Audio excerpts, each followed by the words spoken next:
Cancer hospital 24వ వార్షికోత్సవం మా అన్న నందమూరి బాలకృష్ణ చైర్మన్గా ఈ కార్యక్రమాన్ని నిర్వహించి ఈ కార్యక్రమంలో పాల్గొనాలని నన్ను వారు ఆహ్వానించడం జరిగింది. మనస్ఫూర్తిగా వారికి కృతజ్ఞతలు తెలియజేస్తున్నా. ఇది ఒక మంచి అవకాశం నాకు తెలంగాణ రాష్ట్ర ముఖ్యమంత్రిగా. నందమూరి తారక రామారావు గారి ఆలోచనతో చంద్రబాబు నాయుడు గారు సహకారంతో 24 సంవత్సరాలు పూర్తి చేసుకొని లక్షలాది మందికి కోట్లాది మందికి సేవలు అందించి దేశంలోనే ఆదర్శంగా నిలబడే విధంగా తీర్చిదిద్దిన ఈ సంస్థ మీరు నిర్వహించే కార్యక్రమంలో పాల్గొనడం నాకు చాలా సంతోషాన్ని ఇచ్చింది. నాతో పాటు ఈ కార్యక్రమంలో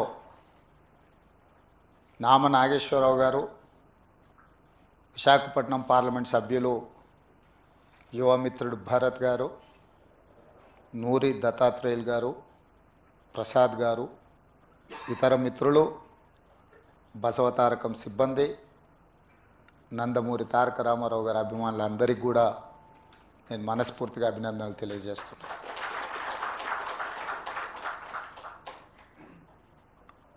నందమూరి తారక రామారావు గారు తన కుటుంబంలో జరిగిన ఒక విషాదకరమైన సంఘటన, బసవతారకమ్మకు క్యాన్సర్ రావడం ద్వారా వారిని కోల్పోవడం, కుటుంబంలో మనకు అత్యంత ప్రీతిపాత్రమైన వ్యక్తులను కోల్పోతే ఆ బాధ దుఃఖం తెలిసిన వ్యక్తిగా ఇంకెవరికి ఇట్లాంటి బాధ ఉండకూడదు, వీలైనంత మేరకు పేదలకు సేవలు అందిస్తూ వాళ్ళ కుటుంబాలను ఆదుకోవాలన్న ఆలోచనతోటి 1988-89లో ఈ ఆలోచనకు పునాది పడ్డది.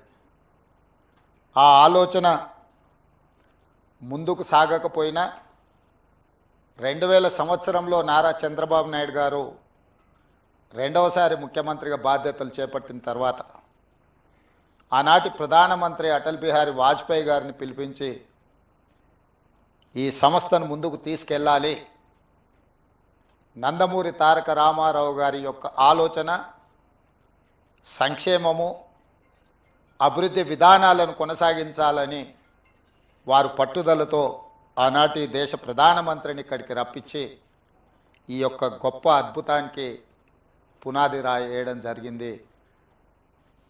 ఆనాటి ఆలోచనను నందమూరి తారక రామారావు గారు నిస్వార్థంగా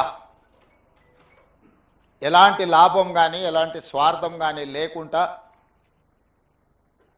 తెలుగు ప్రజలకే కాదు ఈ దేశంలో ఉండే ఎవరికైనా క్యాన్సర్ అంటే ఒక మహమ్మారి, అది ఒక మందు లేని జబ్బు, క్యాన్సర్ అంటే ఒక భయం ఉన్న సందర్భంలో లేదో దీన్ని నివారించవచ్చు, నిలువరించవచ్చు, నయం చేయొచ్చు అనే నమ్మకాన్ని కల్పించడానికి వారు ఒక నిర్ణయం తీసుకొని ఆ నిర్ణయాన్ని ముందుకు తీసుకెళ్తూ ఇవాళ క్యాన్సర్ వచ్చిందంటే కూడా భయపడకుండా హాస్పిటల్స్కి వచ్చి ట్రీట్మెంట్ చేసుకొని పూర్తిగా బాగు చేయించుకొని నవ్వుతూ బయటకు వెళ్ళే పరిస్థితిలో ఈరోజు ఈ తెలంగాణ రాష్ట్రంలో హైదరాబాద్ నగరంలో దేశంలో ఉండే వాళ్ళకి ఎంతోమందికి మేలు జరుగుతుంది అని అంటే ఆ రోజు వారు ఏ కళ అయితే కన్నాడో, ఏ విధంగా అయితే పేదలకు సహాయాన్ని అందించాలని వారు ఆలోచన చేసిండ్రో ఈరోజు అది అమలు జరుగుతుంది. తప్పకుండా స్వర్గంలో నందమూరి తారక రామారావు గారు మనల్ని అందరినీ ఆశీర్వదిస్తాడు. ఇక్కడ ఇందులో ప్రధానంగా ఇందులో భాగస్వామ్యం పంచుకొని ఈ నిర్వహణలో, ఈ నిర్మాణంలో ఆర్థిక సహాయాన్ని అందించడమే కాదు, ఇక్కడ సేవలు అందిస్తున్న సిబ్బందికి కూడా ఎప్పుడూ వారి ఆశీర్వాదం ఉంటుంది అని చెప్పి నేను బలంగా విశ్వసిస్తున్నాను, నమ్ముతున్నాను.